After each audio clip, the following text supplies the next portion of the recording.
ब्रेकनंतर बुलेटिनमध्ये पुन्हा स्वागत. तुमच्या आमच्या कामाच्या बातम्या सविस्तर पाहूयात.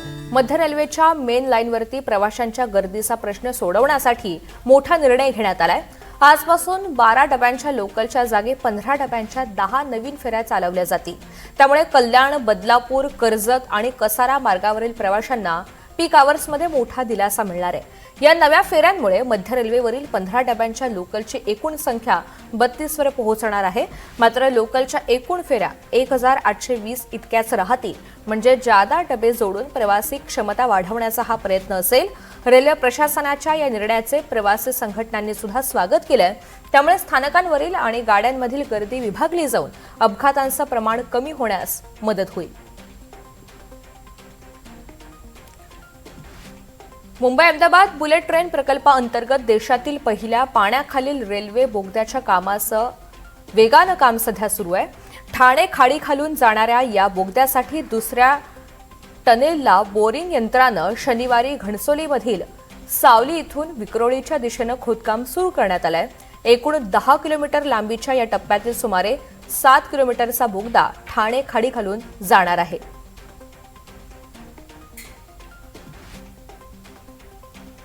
मुंबई महानगर प्रदेश विकास प्राधिकरणानं प्रवाशांना मोठा दिलासा देणारा निर्णय घेतलाय. मेट्रो स्थानकामधून बाहेर पडल्यावरती इच्छास्थळी सुकरपणे पोहोचता यावं यासाठी मेट्रो स्थानकांचा थेट व्यावसायिक आणि निवासी संकुलांशी पादचारी पुलानं जोडण्याचा निर्णय घेण्यात आलाय. त्याची अंमलबजावणी सुरू झाली आहे. महत्त्वाचं म्हणजे अंधेरी पश्चिम ते मंडाले मेट्रो 2 मार्गिकेमधील बीकेसी स्थानक आता पादचारी पुलानं बीकेसी मधील डायमंड बॉन्सशी जोडलं जाणार आहे.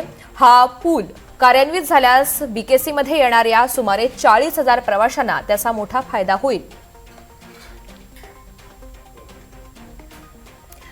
यंदाच्या गणेशोत्सवावरती महागाईचं मोठं विघ्न आलंय. गणेश मूर्ती तयार करण्यासाठी लागणाऱ्या कच्च्या मालाच्या किमती 25 ते 30% वाढलेल्या आहेत. त्यातच वाहतूक खर्च आणि कारागिरांच्या मजुरीमध्ये सुद्धा वाढ झाली आहे. त्यामुळे यंदा बाप्पाची मूर्ती खरेदी करण्यासाठी गणेश भक्तांना जादा पैसे मोजावे लागतील. मुंबई शहरासह उपनगरात सुमारे 12,000 गणेशोत्सव मंडळं आहेत. मंडप उभारणीसाठीचा खर्च गेल्या वर्षीपेक्षा जवळपास दुप्पट झालाय. पेण आणि हमरापूर इथून कच्च्या मूर्ती आणण्याचा खर्चही इंधन दरवाढीमुळे वाढलेला आहे. त्यामुळे मर्यादित बजेटमध्ये खर्चाचा ताळमेळ घालताना सार्वजनिक गणेशोत्सव मंडळांची मोठी कसरत होणार आहे.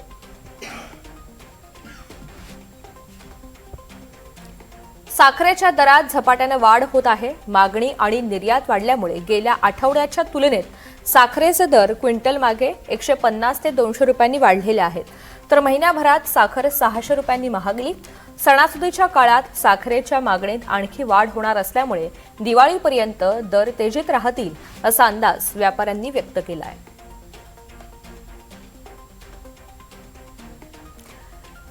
राज्यातील अभियांत्रिकी, तंत्रज्ञान आणि वास्तुकला शाखांच्या प्रथम वर्ष पदविका अभ्यासक्रमाच्या केंद्रीय प्रवेश प्रक्रियेच्या पहिल्या फेरीतील वाटप जाहीर झालं. या फेरीमध्ये 89,631 विद्यार्थ्यांना महाविद्यालयांचं वाटप करण्यात आलंय. त्यापैकी 58,600 विद्यार्थ्यांनी प्रवेश निश्चित केलेले आहेत. तर 19,619 विद्यार्थ्यांनी बेटरमेंटचा पर्याय निवडलेला आहे. तंत्र शिक्षण मंडळाच्या माहितीनुसार पहिल्या फेरीसाठी 442 संस्थांमधील 1,37,000 जागा उपलब्ध होत्या. अंतिम गुणवत्ता यादीमध्ये 1,40,300 विद्यार्थी पात्र ठरलेले होते.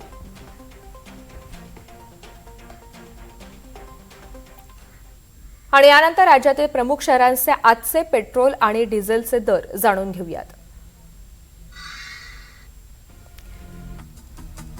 ठाणे पेट्रोल 111.38, डिझेल 98.2 रुपये. नाशिक शहर पेट्रोल 112.44, डिझेल 99.5 रुपये. नागपूर शहर पेट्रोल 111.72, डिझेल 98.38 रुपये.